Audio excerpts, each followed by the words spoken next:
up? It's Sunchild Beats, man. I got another story for y'all, but before I do, I want y'all to smash that like button and make sure y'all follow this page. Y'all, for this story right here, we're gonna crank the reeler meter up a little bit, okay? When I was younger, I was what you called a hard-headed individual, okay? No matter how much my mother told me to do something, I decided I wanted to do the exact opposite of what she told me to do. And if it was a situation where I was dealing with my stepdad or my father, it was the same exact way, okay? I would do exactly what it is that I felt like I wanted to do. I wanted to be my own man, all right, so to say. I was born and raised in these projects. I know everybody down there. I probably got into it with so many people down there, and yet and still we were all like one big family. This particular day, I decided that I had got comfortable with the neighborhood drug dealers and gangbangers, and I decided that I was going to go outside and I was going to fraternize with these guys, okay? And that's what I decided to do. So when I was outside, okay,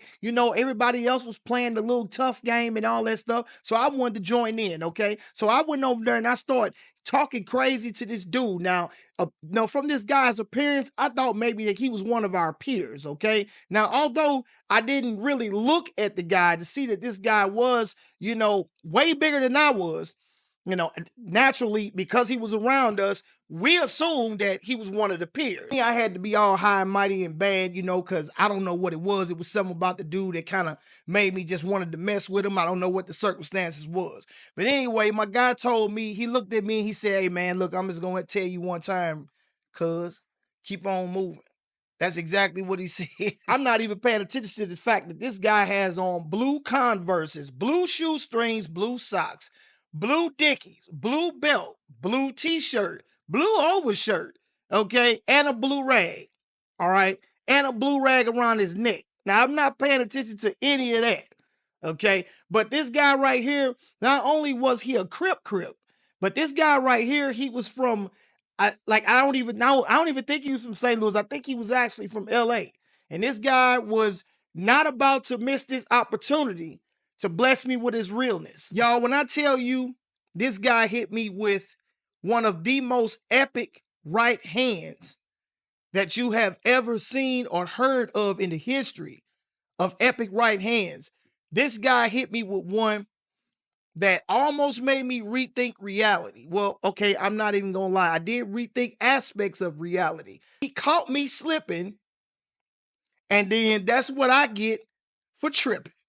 I mean, he swole the whole right side hemisphere of my face up, okay? And immediately, you know, right when I got hit, it reminded me that I wasn't as old as I portrayed myself to be. Reminded me that I wasn't mature enough yet to understand what was going on with this man's hands. Y'all know what I did? I ran into the apartment building, pressed the elevator button 10,000 times, you know what I'm saying? Mad is I don't know what, waiting for the elevator to come down. You know, I said, forget it, because the elevator was taking too long. So I ran up the steps. I got all the way upstairs, you know, huffing and puffing, banging on the door. My mother opened the door, asked me what's going on. I tell her some dude downstairs punched me in my face. And the only reason I'm telling is because this was a grown man. Mind you, I had to have known that this was a grown man prior to before I was even messing with this guy. So really, you know, my mother thinking that this guy came and he picked on me, okay? So my mother, she gets up, she's like, "Oh, no, this not finna happen." You know, she says some other stuff that I'm not gonna say right now,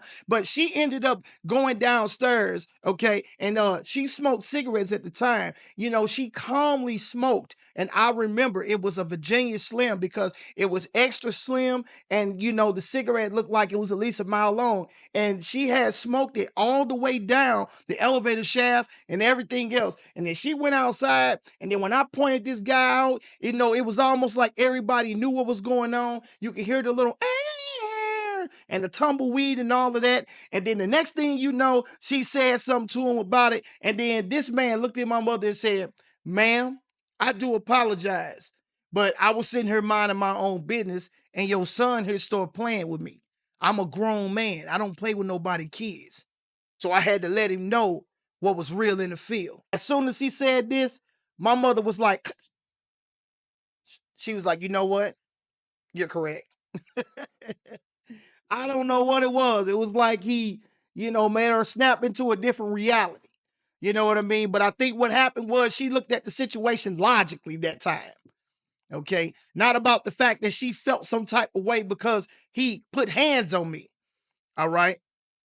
But the fact was that she understood that I put myself in a position that I should not have been in because I chose to do that. Now, from that point on, every time that dude seen me, the dude always gave me dap, always gave me respect. Of course, he was way older than we were, but this dude always gave me respect and everything else. Okay, even though this man was tormenting the neighborhood, you know what I mean? But he always respected me and my mother. So hey, so wherever that guy is, big ups to you. I learned a valuable lesson. I learned to stay out of other people's business. I also learned to close my mouth.